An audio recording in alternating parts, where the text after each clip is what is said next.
Guys आप सब कैसे हो? मैं अर्पण अहिवाल, मेरे व्लॉग 2 में आप सबका वेलकम है। मैं बहुत ज़्यादा थैंकफुल हूँ आप सब के लिए। आप सब ने मुझे व्लॉग फर्स्ट में बहुत ज़्यादा सपोर्ट किया है।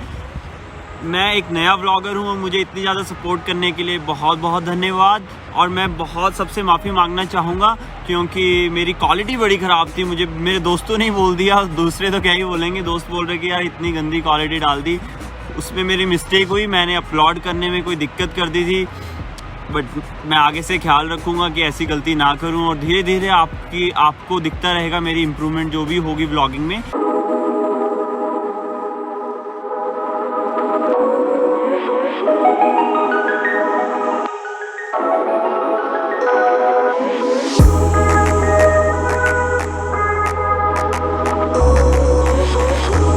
ठंड हो रखी है।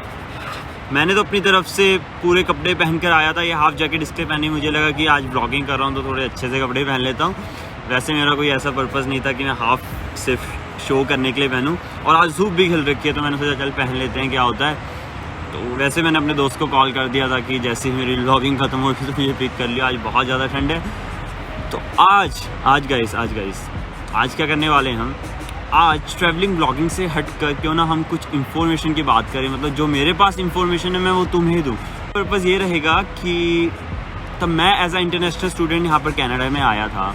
तो पर्सनली क्या दिक्कत हुई थी कि उस टाइम मैं बहुत ज़्यादा व्लॉग्स ढूंढ रहा था, इन्फॉर्मेशन कलेक्ट कर रहा था कि यार यहाँ पर कनाडा में ड्राइविंग लाइसेंस कैसे बनता है, क्या प्रोसेस है।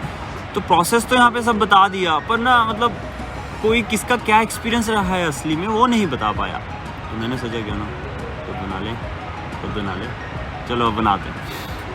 तो हुआ क्या, मेरी ऐसी स्टोरी है। मैं तब यहाँ पर आया तो मेरे पास इंडिया का लाइसेंस था। अब हम क्या करेंगे, इस वीडियो को 3 पार्ट में डिवाइड कर देंगे। जैसे हमें पता है मैं 3 पार्ट में इसके डिवाइड कर रहा हूँ क्योंकि यहाँ पर 3 लाइसेंस होते हैं। जी होता है फुल लाइसेंस। फुल लाइसेंस आने से पहले 2 लाइसेंस होते हैं, G1, G2 एंड G। तो मैं क्या ट्राई कर रहा हूँ कि G1 का अलग पार्ट कर दूँ, G2 का अलग एंड G का अलग। तो मैं स्टार्टिंग G1 से करूँगा। जैसे कि मेरे पास इंडियन लाइसेंस था। अगर इंडियन लाइसेंस होता है तो आपके पास G1 और G2 के बीच में जो टाइम पीरियड होता है 12 मंथ्स का, आपको उस टाइम पीरियड में रुकने की ज़रूरत नहीं है। तो मेरे पास इंडियन लाइसेंस था। मैं आया, मैंने G1 दिया जो नॉलेज बेस्ड टेस्ट होता है। उसके बाद मैं सीधा एलिजिबल था G2 देने के लिए, जो ड्राइविंग टेस्ट होता है, रोड टेस्ट बोलते हैं जिसको। अब मैं आपको इसकी फ़ीस बता देता हूँ। G1 की एक्चुअली फ़ीस होती है $158.25, $158.25। तो अब मुझे ये कन्फ्यूज़न थी, तब मैं आया था मुझे ये कन्फ्यूज़न थी कि $150 अकेले G1 के हैं या G2 के हैं। तो होता क्या है, हमें पे एक बार करने होते हैं स्टार्टिंग में। तो हम G1 देने जाएंगे, तब हम बुक करेंगे, हमें एक बार देना है $158.25। वो जो अमाउंट है उसमें G1 and G2 road test and knowledge based test दोनों कवर होता है। तो अब होगा क्या, आपने एक बार दे दिया, फिर नॉलेज बेस्ड टेस्ट अगर आपका पास हो जाता है तो आपको बोलेंगे कि आपके पास अब आपको 12th मंथ वेट करना पड़ेगा। अगर आपके पास इंडियन लाइसेंस नहीं है, मतलब आप 18 ईयर्स के बाद ही आ रहे हो डायरेक्ट। अगर आपके पास इंडियन लाइसेंस है और आपको 1 साल का एक्सपीरियंस है, उस पर एक मिनिमम आपको 1 साल का एक्सपीरियंस चाहिए होता है सीधा G2 देने के लिए। अगर आपके पास 1 साल से कम का एक्सपीरियंस है तो आप एलिजिबल नहीं हो सीधा G2 देने के लिए, आपको 12 महीने रुकना पड़ेगा। और एक और क्वेश्चन जो मेरे दिमाग में आता था उस टाइम, तो वही आपके दिमाग में आता होगा जितना मुझे लगता है, कि अगर मैं फेल हो गया नॉलेज बेस्ड टेस्ट में तो क्या होगा। तो मैं भी हुआ था फेल मैं फेल हुआ था तब। तो मैं उनके पास गया कि अब क्या प्रोसेस क्या है फेल होने के बाद। तो उन्होंने बोला कि कुछ नहीं, $15.75 लगे थे कुछ उस टाइम। $15.75 आप करो और री एग्ज़ाम दे दो। तो मैंने वो दिया और मैं पास हो गया। ऐसे G1 का प्रोसेस है। G1 आप जब देने जाओगे तो वो ऑफिसर आपसे पीस ऑफ आईडी मांगेगा। तो पीस ऑफ आईडी में मोस्टली इंटरनेशनल स्टूडेंट अपना पासपोर्ट ही देते हैं, क्योंकि तब हम नए आते हैं तो हमारे पास पीस ऑफ आईडी कोई कैनेडियन पीस ऑफ आईडी नहीं होती है। तो हम अपना पासपोर्ट ही दिखाते हैं। तो पासपोर्ट दिखाओ, आप अपनी फ़ीस भरो $158.25। उसके बाद आपका एग्ज़ाम होगा जो बिल्कुल कंप्यूटर बेस्ड एग्ज़ाम होता है। अब इसके अंदर मैं आपको बता देता हूँ क्या होता है। 40 क्वेश्चंस होते हैं, मल्टीपल चॉइस। इसको 2 पार्ट में डिवाइड कर रखा होता है, 20 एंड 20। एक होता है रूल्स ऑफ द रोड, दूसरा होता है रोड साइन। तो रूल्स ऑफ द रोड्स पे स्टेटमेंट्स वाले क्वेश्चंस होते हैं, पर उसके ऑप्शंस मल्टीपल ही होते हैं। और जो रोड साइन होता है वो इजी होता है, साइंस दिए होते हैं और आपको ऑप्शंस होंगे 4, उसमें से एक बताना है। तो उसमें से आपको 80% चाहिए होता है, मतलब अगर 20-20 हैं तो दोनों में आपको 80% चाहिए होता है सेपरेटली, 80-60, 20 में से 80 एंड 20 में से 80। अब होगा क्या, अगर आप 16 एक में लाते हो और 15 दूसरे में लाते हो तो आपको फेल कर देंगे। तो आपको दोनों में 16 एटलीस्ट लाने पड़ेंगे, 16 या 16 से ज़्यादा रूल्स ऑफ द रोड और रोड साइन में, दोनों में 16 लाते हो तो आपका जीवन पास हो जाता है। और अगर नहीं होता तो टेंशन लेने की बात नहीं है, आप $15.75 दीजिए ऐसे कहना जैसे इजी है, मतलब फिर भी मैं आपको बता रहा हूँ, ऑप्शन है $15.75 दीजिए और अपना री एग्ज़ाम दीजिए, पास हो जाओगे।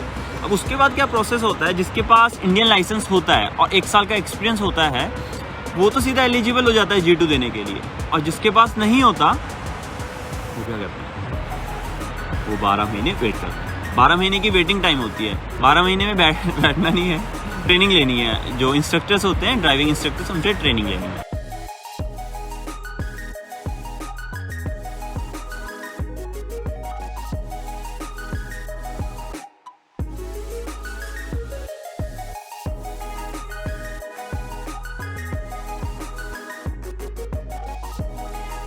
हाँ तो गाइस, हमारे पास जीवन आ गया है, हमने 12 महीने की वेट कर ली है, हमने इंस्ट्रक्टर से क्लासेस भी ले ली हैं, उसको पैसे भी दे दिए ढेर सारे, बहुत पैसे भी दे दिए उसको। हमने G2 की क्लास ले ली है। अब एक ड्राइविंग रोड टेस्ट होगा, वो हमने पास कर लिया तो हमें G2 मिल जाता है। अब G2 के बाद क्या होता है, G का क्या प्रोसेस है, फिर हमें 12 महीने की वेट करनी पड़ेगी, 12 मंथ की फिर वेटिंग टाइम है G2 के बाद G के लिए। वही वाली बात है, अगर इंडिया में किसी के पास 3 से ज़्यादा एक्सपीरियंस होता है तो उसको वेट नहीं करनी पड़ती, वो सीधा G दे सकता है। और इसकी क्या फीस होती है, इसकी $82 समथिंग होती है, मुझे एग्जैक्ट अमाउंट नहीं पता इसका, इसकी $82 समथिंग अमाउंट होती है, इसकी सेपरेटली हमें पे करनी पड़ती है G का टेस्ट बुक कराते हुए। अब होता क्या है, अब कईयों के दिमाग में छोटे छोटे क्वेश्चन आते हैं, क्या हम अपनी गाड़ी यूज़ कर सकते हैं, क्या हम रेंट गाड़ी कर सकते हैं, मतलब क्या कर सकते हैं, या फिर हमें उनकी ही गाड़ी यूज़ करनी पड़ेगी। जब मैंने क्लासेस ली थी तो मैंने इंस्ट्रक्टर से ली थी, तो मैंने उसकी गाड़ी यूज़ कर ली थी। बट अगर आपके पास अपनी गाड़ी है, आपका कोई रिलेटिव रहता है यहाँ पे, तो उसकी गाड़ी यूज़ कर लीजिए। अगर आपको रेंटल गाड़ी सस्ती पड़ रही है तो आप वो यूज़ कर लीजिए, जैसे आपको कन्वीनियंट लगे आप वो यूज़ कर सकते हैं।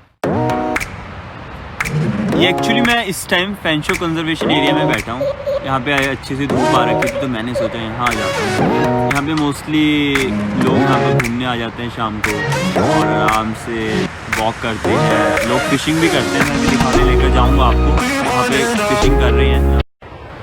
तो गाइज़ आप मेरे पीछे जैसे देख सकते हैं, मैं इस टाइम फैंशो कंजर्वेशन एरिया में खड़ा हूँ। मैंने आपको पहले ही बताया था कि तब मैं फ़िशिंग करने वाले लोगों के पास जाऊँगा तो मैं आपको ज़रूर लेके जाऊँगा। चलते हैं, मिलेंगे इनसे। कोई खाता है मछली तो बता तो ले आऊँगा, नहीं।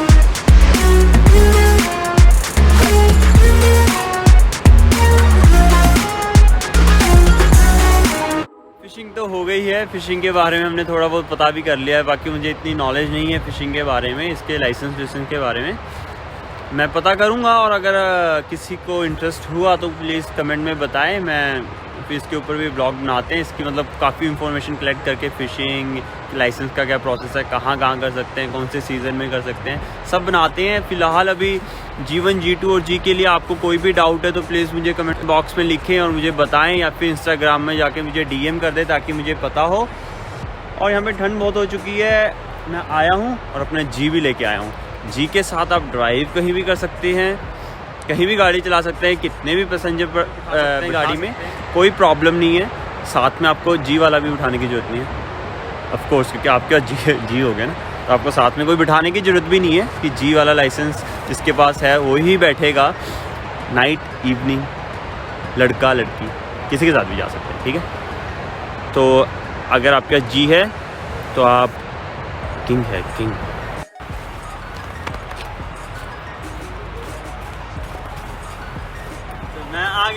हाफिज़। तो हुई क्या बात, मैं थोड़ा बैठ के करता हूँ, बर्फ के साथ खेलते हैं, साथ में बैठते हैं। जैसे मेरे नीज़ में दर्द है, नीज़ के बहाने ही मैंने इंडिया आना है नी का ऑपरेशन कराने। आज मैं आप सबको बता रहा हूँ। तो हुआ क्या, अगर आप G1 भी ले लेते हैं, G2 भी ले लेते हैं और G भी आ जाता है, तो आपको करना क्या है, G1 और G2 में डस्टबिन में फेंक देना।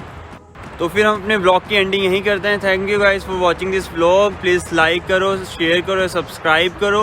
और मुझे एक इम्पॉर्टेंट चीज़ करनी है, कमेंट में अगर कोई भी इंसान जो ब्लॉगिंग करता है और मुझे कुछ बता सकता है एडिटिंग के बारे में, प्लीज़ वो मुझे रीच आउट करें। मुझे सच में सीखनी है, मुझे इसका इतना क्लू नहीं है एडिटिंग कैसे करते हैं ब्लॉगिंग, और मैं कोशिश कर रहा हूँ कि मैं सीखूँ और मेरे ब्लॉग्स में क्वालिटी बढ़े, एडिट